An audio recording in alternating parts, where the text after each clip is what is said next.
Going into your local circuit at Brands Hatch, how did you feel?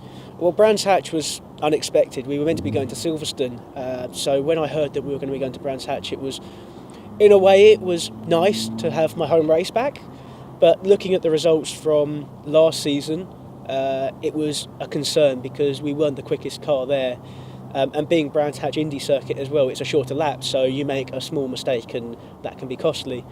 So we looked over the data, we looked at why we were slow there last time, and so when we arrived we had a positive mindset into what we need to do differently to achieve a better result. So in qualifying we went out there and we set up front row, second place on the grid, which was my best ever quali result, from taking a gamble. We ran some dry tyres on a drying circuit. And that was also a tyre strategy call as well, because we knew that we were going to have a few more wet races. So by running a slick tyre, we opened ourselves up to a newer set of wets, which inevitably we were going to need later on in the season. So yeah, Brands Hatch was an element of gambles which paid off. And then in the race, just focusing. Every time I go out in the car this season, I felt like I've been becoming more at one with it. So yeah, every time we get out there, more seat time, it's valuable in these cars. And of course you said at the beginning that your aim for this season was to finish in the top 2 in the championship, and at that point you were second with 6 races remaining. Mm-hmm. Did you feel like you had everything under control?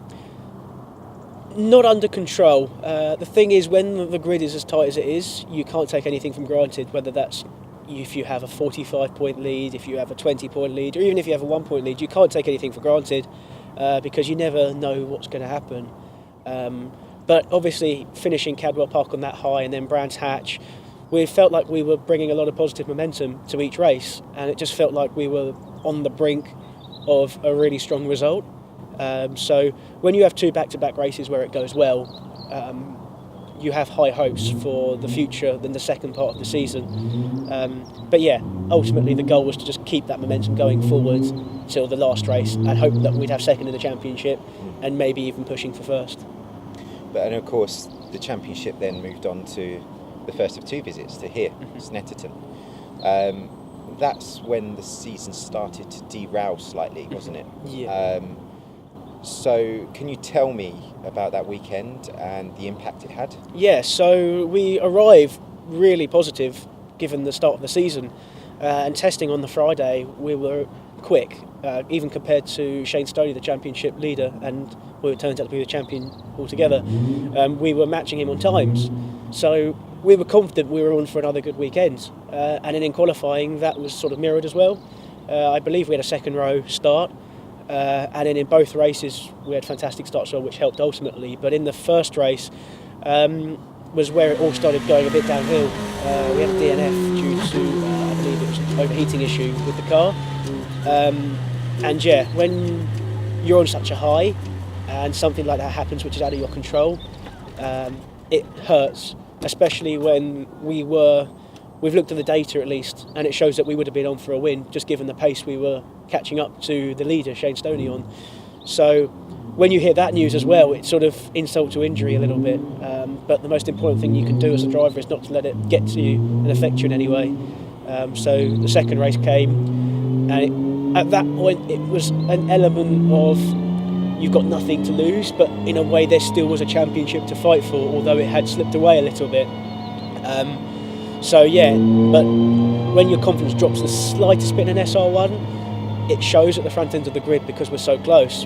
So that second race for me was just sort of finding my feet again from the knockback. But given that you did have so much pace, I believe you didn't feel like you maximised qualifying that weekend. Did you feel like you could recover that lost ground in the remaining 4 races? Oh, absolutely. I always say to myself with racing, until it's mathematically impossible, and even if it's mathematically impossible, you've always got to go for it, because you never know what's going to happen to the other drivers around you. So my goal is to go out every race and just give it everything I've got, because you never know what could happen the next race. So although we'd had that setback here first time rounds, we went to Donington and the mindset didn't change. It was still, imagine you're in second place chasing down the championship leader. So that was the mindset. So we tried to keep positive with what had been going on to Donington.